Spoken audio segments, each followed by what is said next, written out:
কলগছিৰ হালধীয়া গাঁৱত নিশা ভয়ংকৰ অগ্নিকাণ্ডত যাহ এটা খেৰৰ দম ৰাস্তা নিৰ্মাণৰ কাম চলি থকাৰ বাবে অগ্নি নিৰ্বাপক বাহিনীয়ে পলমকৈ অহাৰ অভিযোগ বৰপেটা জিলাৰ কলগছিয়া আৰক্ষী থানাৰ অন্তৰ্গত কলগছিৰ হালধীয়া গাঁৱত ভয়ংকৰ অগ্নিকাণ্ডৰ ঘটনা সংঘটিত হয়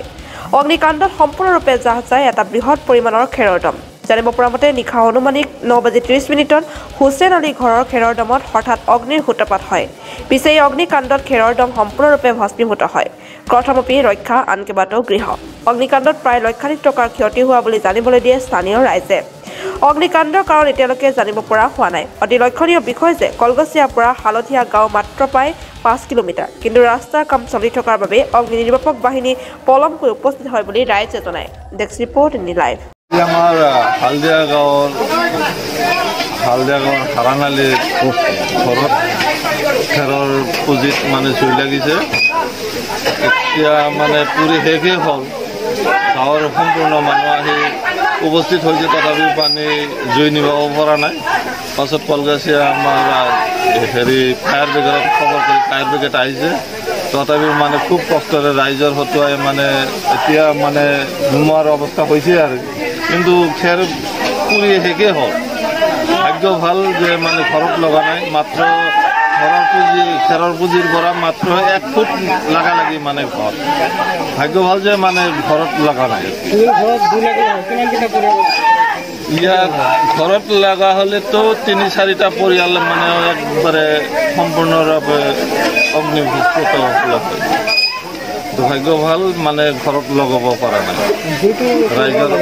ৰাইজৰ কাৰণে ৰাইজে ইতিমধ্যে আহি উপস্থিত হ'ল সম্পূৰ্ণ ৰাইজ যাৰ ফলে ঘৰত লগাব পৰা নাই ইতিমধ্যে ফায়াৰ ব্ৰিগেডত খবৰ কৰা হ'ল ফায়াৰ ব্ৰিগেড আহিল এতিয়া মানে জুইটো নুমা শেষেই হ'ল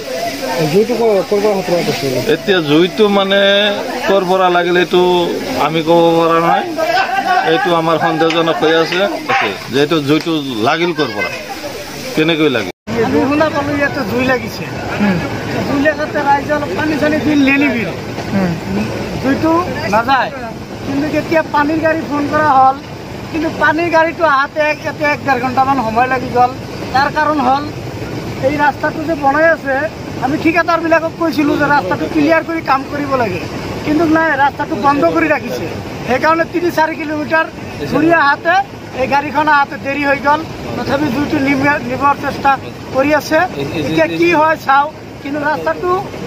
ঠিকাদাৰবিলাক যে কাম কৰিছে এইটোৰ মানে সেইদিনাখনক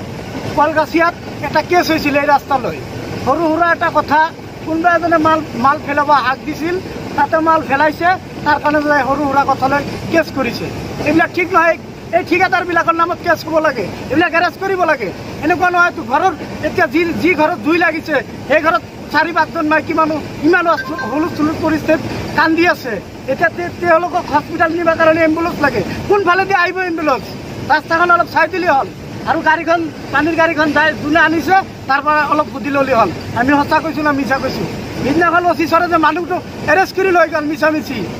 আজি আহি চাই যাওক অফিচৰে কলগছিয়াৰ আৰক্ষী বিষয়